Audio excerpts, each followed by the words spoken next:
Alright, well I'm not usually in front of the camera, but I wanted to put together this review of the Rascal versus the Rail 29. And I have some notes here. So I've owned the Rascal for about a year and the Rail 29 for 8 months. The only updates I've done to the Rascal is I changed out the rear tire. Wasn't a fan of the Aggressor. I put on a DHR. I have DD bars and a stem. I have Cush core in the back and XT brakes. I'm a fan of Shimano, not SRAM when it comes to brakes. The rail is totally stock, except for Cush core in the back. I'll probably swap out the brakes or Shimano at some point soon. How do I use both and how do they compare? In my opinion, the Rascal's a little more efficient with the pedaling and a little more nimble, and I do stuff like this on it.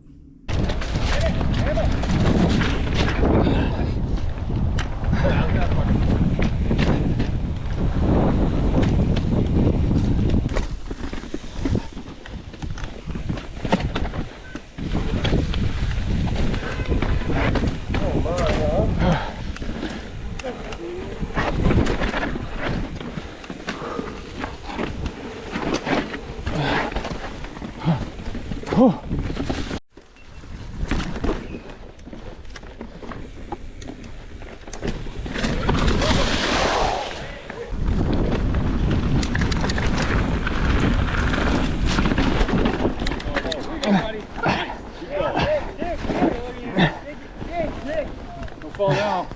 There you go.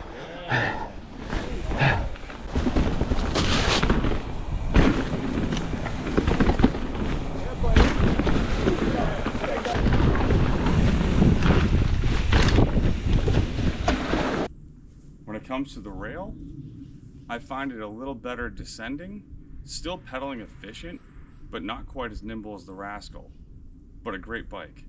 And I do things like this on the Rail 29.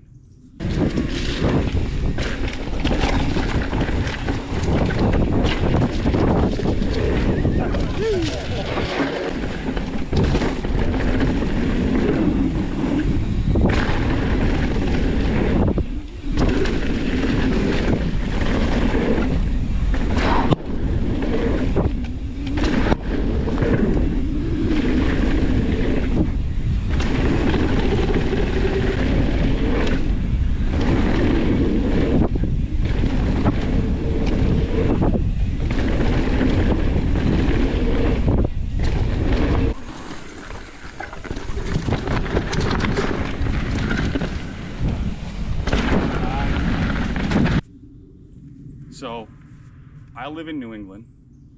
There's a lot of chunk. There's a lot of tech. There's a lot of granite. I think the Rail 29 got a bad rap in MTV Yum Yum's review. He reviewed it based on trails that I think were probably more flowy in his area that I saw. In New England, we have a lot of tech where you need pedaling efficiency combined with the travel. There's a lot of technical climbs and a lot of chunk. And that's what I use it for. So drops, technical climbing, descents.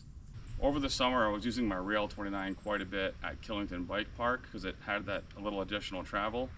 And the Rascal I use on a lot of like slow tech. If you're familiar with Massachusetts and Rhode Island, I use both bikes at Diamond Hill in Vietnam, but I usually use the Rail 29 at Lincoln Woods because it's predominantly technical downhill.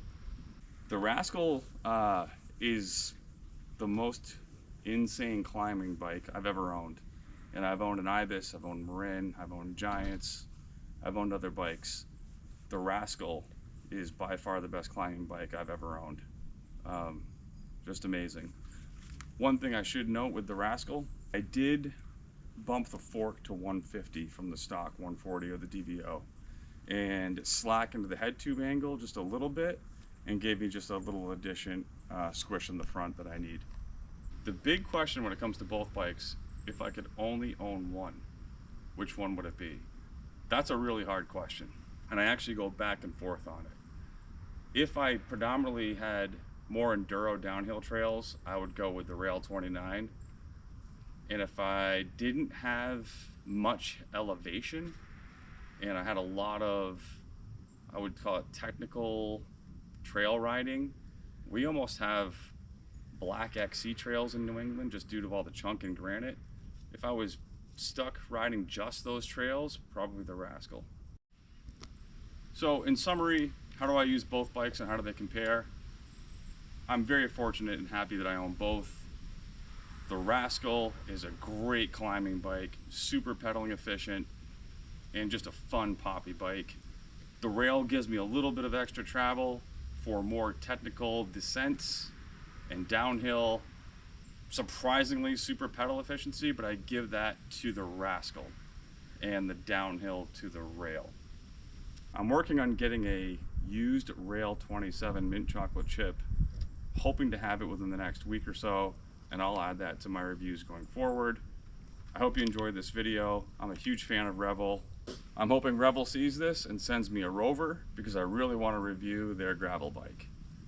If you have any questions, leave me a comment, let me know your thoughts. I'm a big fan of Revel.